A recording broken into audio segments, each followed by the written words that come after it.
Hi, third graders. Welcome to our Making Meaning lesson, our reading lesson for today. Yesterday, I just did like a mini read aloud of an expository nonfiction text, and I showed you how to do a reading journal entry. Today, I really want to teach you some more about what are called functional texts, and we're going to read some functional texts together and talk about the text features that you can find in functional texts.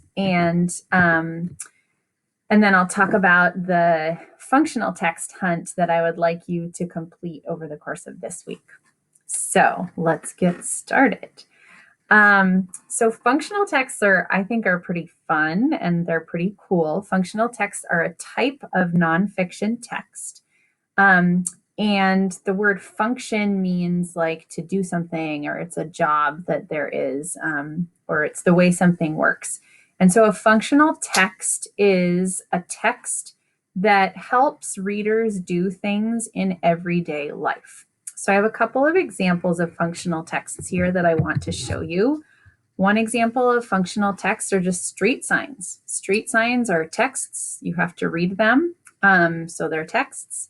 And street signs, when you read them, they help you do things. They help you know which way to drive or where you're going when you're on the street. So that is one example of a functional text. Another example of a functional text would be a map. A map might help you get somewhere or know where something is.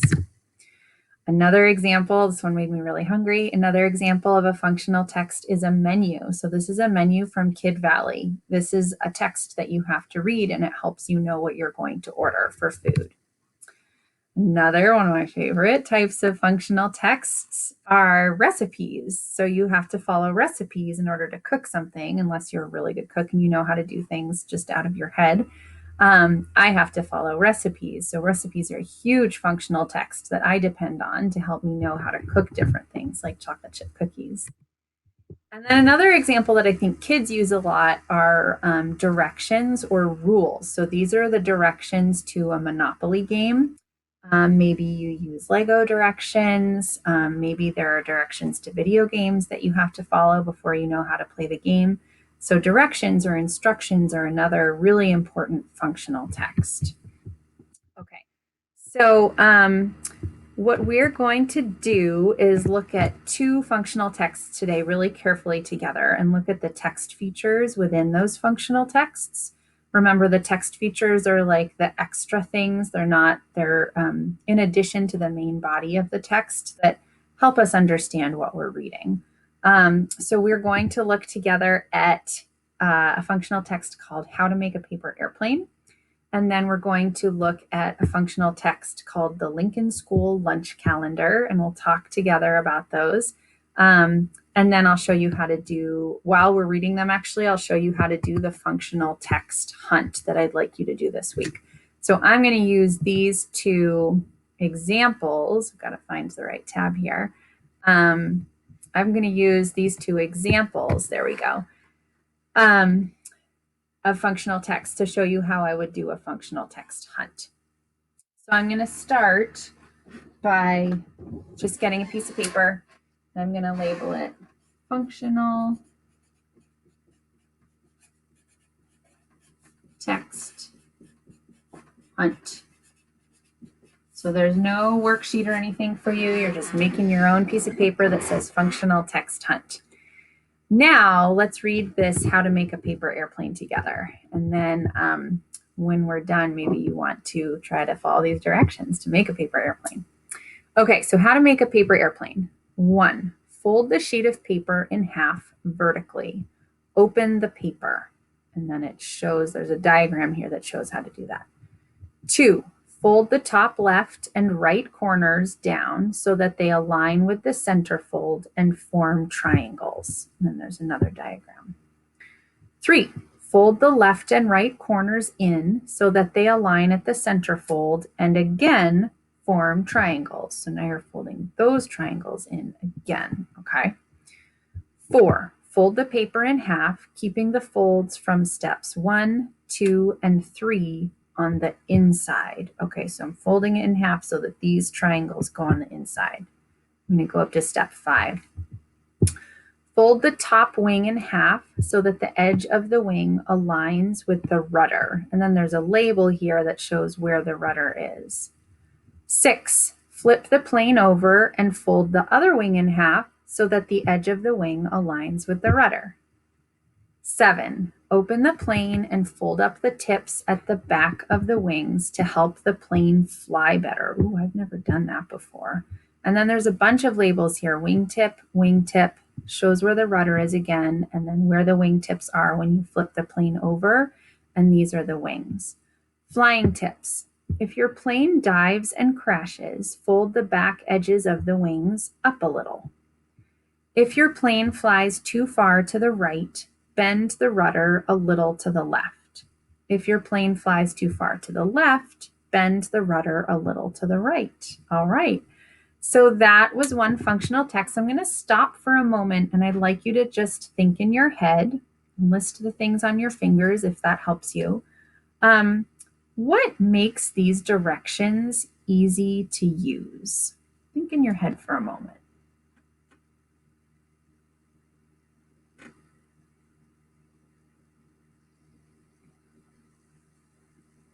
Okay, so I thought of 5 things. I'm not sure how many you came up with, but maybe you were like me and you thought one thing that makes these directions easy to use is that the steps are numbered. One thing that made these directions easy to use were these diagrams. Another thing were the arrows showing which directions to fold the paper in. Another were these labels to show what the different parts were that the directions were talking about. And then another thing I found really helpful were these flying tips at the end. So that's a lot of different text features that made this functional text so easy to use and to follow the directions. So for your functional text hunt, you're not going to use this example. This is just me showing you how you might do it. But I might put the title of the functional text that I find, which is How to Make a Paper Airplane.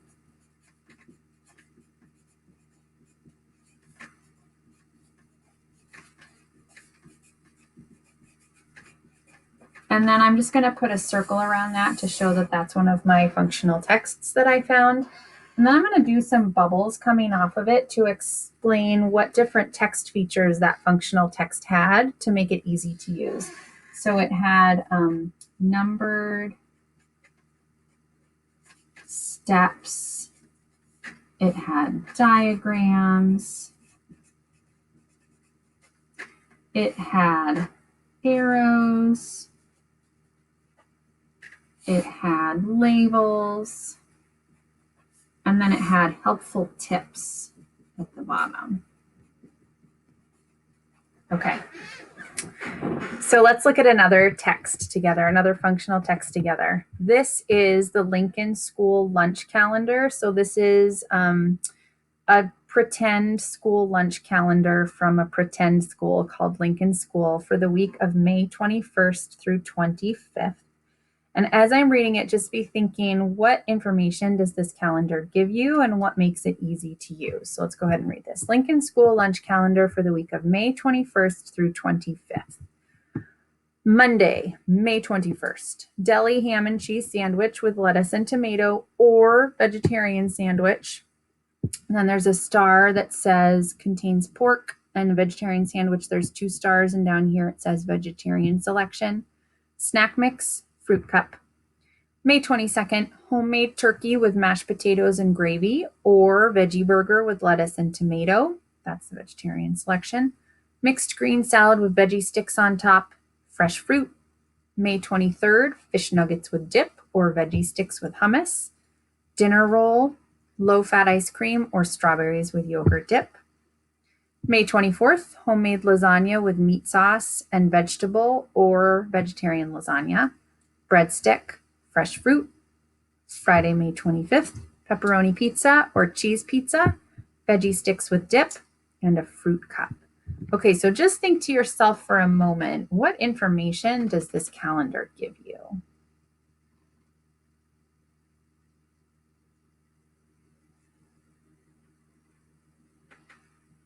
Okay, so I was thinking about that too. kind of actually gives you a lot of information. It gives you the information of when this calendar is for, and then for every day of the week, it tells you all of the food that's available through this cafeteria. And it also tells you which options are vegetarian and which contain meat, which is important information for some people to have. The next question I want you to think about for a moment is, what makes this functional text easy to use? Think about that for a moment.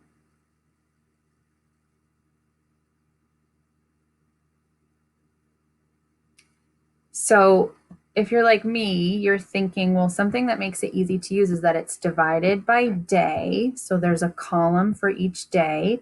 And then underneath each day is the actual date.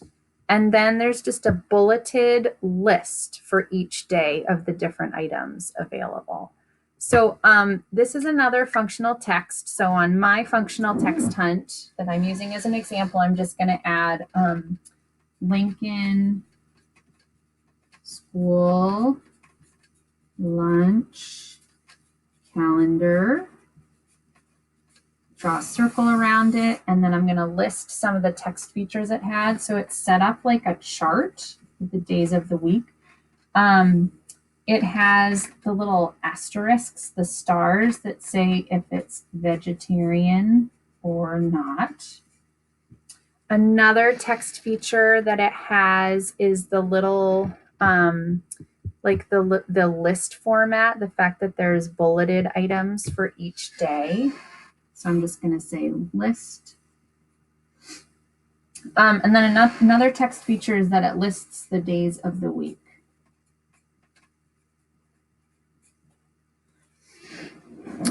Okay, so all those things helped me understand how to use this lunch calendar. All right, so I'm going to see if I can make my head. No, I can't. Where did my head go? There I am. Okay. So I don't know if you can see my head or not. I think I might have just disappeared from you. Sorry if I did. So what I would like for you to do this week is go on a functional text hunt, see what functional texts you can find. Maybe it's game directions, maybe it's recipes, maybe it's menus, like to-go menus that you have around your house. Maybe it's crafting directions for a craft that you're going to do. Find at least 2 functional texts and write down the text features that made those functional texts easy to use.